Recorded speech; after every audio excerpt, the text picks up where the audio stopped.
Hello dear students. Physical chemistry के बहुत ही important topic में आप सब लोगों का स्वागत है। आप लोगों ने वैसे तो अलग अलग केमिस्ट्री में टॉपिक पढ़े होंगे, अलग अलग ब्रांचेस का थोड़ा सा डिस्कशन देखे होंगे, organic, inorganic, physical, analytical chemistry, medicinal chemistry, pharmaceutical chemistry, environmental chemistry. तो उसमें से बहुत सारे बच्चे जो ब्रांच से डरते हैं, जो पढ़ने से डरते हैं, वो है mainly physical chemistry. So basically जैसा दिखता है वैसा रहता नहीं है। थोड़ा सा इसमें कोई डाउट नहीं है कि इसके अंदर मैथमेटिकल टच रहता है। फिजिकल केमिस्ट्री मतलब फिजिक्स वाली केमिस्ट्री, उस टाइप की केमिस्ट्री रहती है इसके अंदर, जिसके अंदर थोड़ा थियरीज रहते हैं, ऑब्जर्वेशंस रहते हैं, कैलकुलेशंस रहते हैं, मैथमेटिकल डेरिवेशंस रहते हैं। लेकिन फिर भी इसके अंदर प्योर मैथमेटिक्स वैसा नहीं आता जैसा कि एक्चुअली रहता है। थोड़ा थोड़ा टच रहता है इसमें मैथमेटिक्स को, और अगर समझ में आ जाए तो ये बहुत ईजी है। तो आज अपन टॉपिक शुरू करते हैं फिजिकल केमिस्ट्री का, so called as chemical kinetics, जिसके अंदर अपन डिस्कस करेंगे introduction to the topic, rate of reaction, rate constant, factors affecting rate of reaction. ये टॉपिक बीएससी फर्स्ट ईयर के स्टूडेंट्स के लिए, क्लास 12 के स्टूडेंट्स के लिए, MST, CET, NEET, JEE students सभी के लिए यूज़फुल है। तो मैं हूँ आपका chemistry teacher doctor Abdul Wajid. So topic शुरू करने से पहले आप लोग प्लीज़ एक नोटबुक और पेन निकाल कर बैठ जाए, सो डैट जहाँ पर ज़रूरत पड़े वहाँ पर आपको नोट करना है, वो डेफिनेशन को रिकॉल करना है। ठीक है। सो सबसे पहले देखते हैं what do mean by chemical kinetics. Chemical kinetics, it is the branch of physical chemistry which deals about the study of rate और speed of a chemical reaction. बराबर है। मतलब ये जो ब्रांच है वो रिएक्शन की स्पीड के बारे में, रिएक्शन की वेलोसिटी के बारे में डिस्कस करती है, specially given set of condition पर। मतलब कौन से टेम्परेचर कंडीशन पर, कौन से प्रेशर कंडीशन पर, और कौन से कॉन्सेंट्रेशन पर आप रिएक्शन को लगा रहे हैं। बराबर। With the elucidation of their mechanism, मतलब कुछ कुछ रिएक्शंस के कुछ बेसिक मैकेनिज्म के बारे में भी ये ब्रांच डिस्कस करते हैं। जैसा कि आप लोगों को पता है कि केमिस्ट्री में कुछ कुछ जो रिएक्शन होती है बहुत फास्ट होती है, यानी बहुत कम से कम समय के अंदर हो जाती है। कुछ रिएक्शन बहुत टाइम लेती है, तो कुछ रिएक्शन कैसा है, मीन में रहती है, मतलब बहुत ज़्यादा फास्ट भी नहीं, बहुत ज़्यादा स्लो भी नहीं। Okay okay. सो आगे का पार्ट आप लोगों को डेफिनेशन समझ में आ गई। The branch of physical chemistry which deals about the study of rate और speed of chemical reaction, that is called as chemical kinetics. अब इसके अंदर जो अपन बार बार शब्द पढ़ते हैं, वर्ड जो पढ़ते हैं, वो है रेट और स्पीड और वेलोसिटी ऑफ केमिकल रिएक्शन। किसको कहते हैं रेट?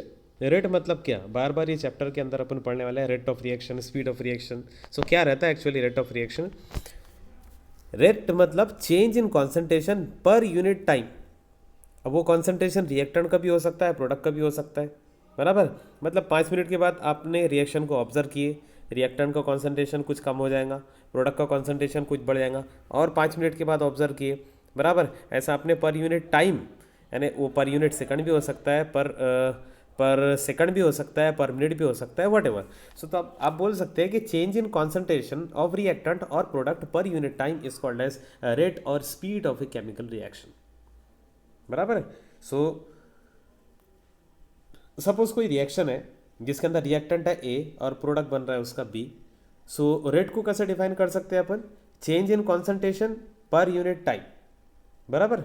अब यहाँ पर आप बोलेंगे सर नेगेटिव साइन यहाँ पर क्यों आ रही है? तो नेगेटिव साइन का सिंपल मीनिंग ये होता है कि रिएक्टेंट ए का कॉन्सेंट्रेशन डिक्रीज हो रहा है, changing the concentration of reactant, और स्पेशली चेंज हो रहा है मतलब क्या, यहाँ पर ये कॉन्सेंट्रेशन डिक्रीज हो रहा है। और साइमल्टेनियसली प्रोडक्ट बी का कॉन्सेंट्रेशन क्या हो रहा है, बढ़ रहा है। बराबर। So rate will be equals to delta B divided by delta T. आप लोगों को मीनिंग समझ में आया why we consider negative sign? और ये जो नेगेटिव साइन है सिर्फ रिएक्टेंट के लिए आने वाली है, प्रोडक्ट के लिए नहीं आने वाली। ठीक है। Delta B, change in concentration of product B over time period of delta T. So definition याद हो गई सबको? Rate of change of concentration of reactant और product per unit time is called as rate और speed of chemical reaction. Okay. जो बच्चे पहली बार पढ़ रहे हैं या जो यूनिवर्सिटी एग्जाम की प्रिपरेशन के लिए पढ़ रहे हैं, तो प्लीज़ ये डेफिनेशन नोट डाउन करो, और ऐसे ही अपन ये चैप्टर के नोट्स बनाते जाएंगे। ठीक है। नेक्स्ट है नेगेटिव साइन का मीनिंग आपको अच्छी तरह से समझ में आ गया? ओके, चलते आगे। सपोज कोई रिएक्शन है ए और प्रोडक्ट उसका पी बन रहा है, तो समय जाने के साथ साथ उसके अंदर चेंजेस आते हैं। मतलब रिएक्टेंट से अगर तुम शुरू कर सकते हैं तो रिएक्टेंट का कॉन्सेंट्रेशन टाइम जाने के साथ साथ धीरे धीरे क्या होता है, कम होता है। प्रोडक्ट का कॉन्सेंट्रेशन टाइम जाने के साथ साथ क्या होता है, धीरे धीरे बढ़ता है। बराबर है। सो ए का कन्वर्शन ऐसा बी में होता है बाय चेंजिंग द टाइम। जब तक टाइम जाते रहता है तब तक रिएक्टेंट ए का कॉन्सेंट्रेशन कम होते रहता है, प्रोडक्ट बी का कॉन्सेंट्रेशन बढ़ते रहता है। ठीक है। जैसे ग्राफिकल रिप्रेजेंटेशन है, ग्राफ है, okay, time versus number of molecules, either आप बोल सकते हैं कॉन्सेंट्रेशन। तो आपको ग्राफ से समझ में आ जा रहा होगा क्या मीनिंग है इसका, नहीं आया समझ में? ठीक है, तो देखो ये ए मॉलिक्यूल्स है, मतलब ए का कॉन्सेंट्रेशन है। सपोज ये शुरू में 40 मॉलिक्यूल्स थे। कितने मॉलिक्यूल्स थे? 40 मॉलिक्यूल थे। जैसा जैसा समय जा रहा है आगे, वैसा वैसा रिएक्टेंट ए का कॉन्सेंट्रेशन धीरे धीरे धीरे धीरे कम हो रहा है। समझ में आ रहा है? रिएक्टेंट ए का कॉन्सेंट्रेशन धीरे धीरे कम हो रहा है। और पैरेलल में आप देख रहे हैं प्रोडक्ट जो बी है उसका कॉन्सेंट्रेशन बढ़ रहा है। शुरू में जीरो दिख रहा है, ओरिजिन से पास हो रहा है, देन उसका कॉन्सेंट्रेशन धीरे धीरे क्या हो रहा है? बढ़ रहा है। सो ऐसा पैरेलल में अपन इसको दिखा सकते हैं, कॉन्सेंट्रेशन को डिक्रीज होते हुए और पैरेलल में कॉन्सेंट्रेशन को इंक्रीज होते हुए। ओके, चलते हैं आगे। So rate will be equals to minus sign के साथ delta A divided by delta T. Rate will be equals to plus sign के साथ delta B divided by delta T. Plus sign नहीं भी बनाए तो भी चलता है, इट इंडिकेट कि वो पॉजिटिव है। लेकिन अगर नेगेटिव साइन नहीं बनाए तो फिर थोड़ा कन्फ्यूजन क्रिएट हो जाएगा कि आप रिएक्टेंट के बारे में बात करें या प्रोडक्ट के बारे में बात करें। So must give the negative sign while writing the rate of reaction for reactant. Okay okay. अब वेलोसिटी कांस्टेंट और रेट कांस्टेंट किसको कहते हैं? रेट कांस्टेंट मतलब क्या, थोड़ा सा डेफिनेशन आपको समझना पड़ेगा। It is equal to the rate of reaction when concentration of reactant is unity. It is equal to rate of reaction when the concentration of each reactant, यहाँ पर गलती से रिएक्शन दिख रहा है, each reactant will be unity. ठीक है, कैसा समझना है इसको? सपोज कोई रिएक्शन है A plus B gives product C, तो इसका जो रेट है वो किसके बराबर रहेगा? D X upon D T के। तुम चाहे तो डेल्टा भी लिख सकते हैं, डेल्टा, ओके, बड़े वाला चेंज या small change, D X upon D T. D X का मतलब होता है change in concentration, okay, D T मतलब चेंज इन टाइम, छोटा सा चेंज इन कॉन्सेंट्रेशन, छोटा सा change in time, and that will be equals to, यहाँ पर आपने यूज़ किया है एक constant that is K, concentration of A. ये जो यहाँ पर जो ब्रैकेट आपको दिख रहा है वो है concentration of A into concentration of B. याद रखो ये बात, सिर्फ रिएक्टेंट के लिए ऐसा लिखते हैं। यहाँ पर मैं ऐसा नहीं लिख रहा हूँ कि कॉन्सेंट्रेशन ऑफ सी के बराबर है, नहीं, लिखते समय के इंटू कॉन्सेंट्रेशन ऑफ रिएक्टेंट्स, जितने भी रिएक्टेंट है उसके कॉन्सेंट्रेशन का प्रोडक्ट या मल्टीप्लिकेशन। सपोज अगर तुमने रिएक्टेंट ए का और रिएक्टेंट बी का कॉन्सेंट्रेशन शुरू में एक रख दिए, देन तुम क्या बोल सकते हैं? Rate will be equals to D X upon D T, that will be equals to K. आया समझ में? तो फिर से एक बार डेफिनेशन देखो, आपको समझ में आ जाएंगी। तो मतलब रेट कांस्टेंट क्या है? रेट कांस्टेंट रेट ही है। कब? When concentration of all the reactant will be unity, जब सभी रिएक्टेंट का कॉन्सेंट्रेशन कितना रहता है? यूनिटी रहता है। Okay, so reaction rates and stoichiometry. Stoichiometry सुनने में शब्द तो थोड़ा सा कॉम्प्लिकेटेड लगता है, लेकिन आसान है। वो मोल से रिलेटेड है। किससे रिलेटेड है? मोल्स से रिलेटेड है। जैसे आपको एक रिएक्शन दिख रही है स्क्रीन पर, 2A गिव्स B, मतलब रिएक्टेंट के 2 मोल है, प्रोडक्ट दे रहे हो। ओके, सो स्टाइचियोमेट्री कैसा बात करते हैं? रिएक्टेंट के 2 मोल है और प्रोडक्ट का 1 मोल है। और थोड़ा सा मॉडिफाई करके बोल रहा हूँ मैं, तो रिएक्टेंट के 2 मोल कंज्यूम हुए और प्रोडक्ट का 1 मोल बना। Okay, so 2 moles of reactant A disappear to give the product B। So stoichiometry लिखते समय आप कैसा लिखेंगे?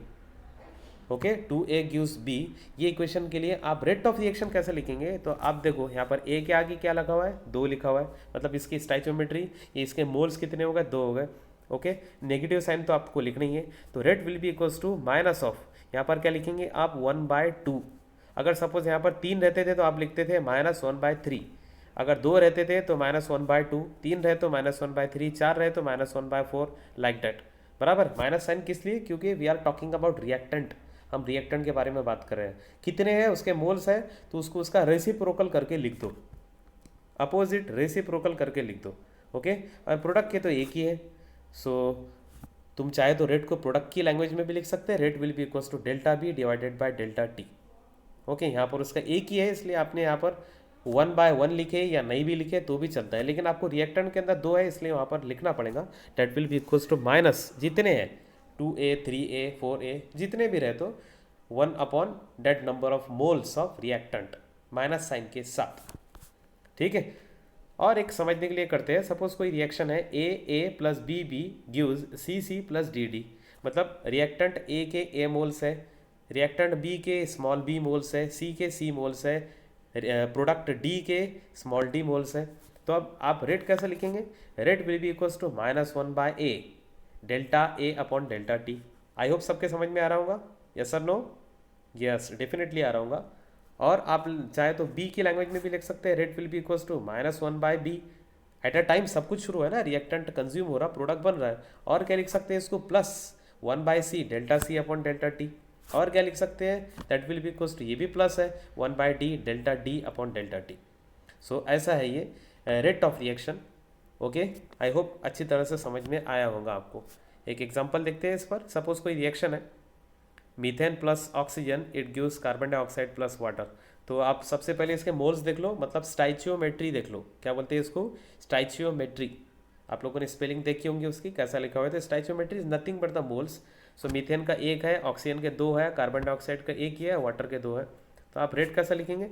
Rate will be equals to change in concentration of methane divided by delta T. और O2 के बारे में कैसे लिखेंगे? That will be equals to minus, क्योंकि 2 दिख रहे हैं ना यहाँ पर, तो -1/2 delta O2 divided by delta T.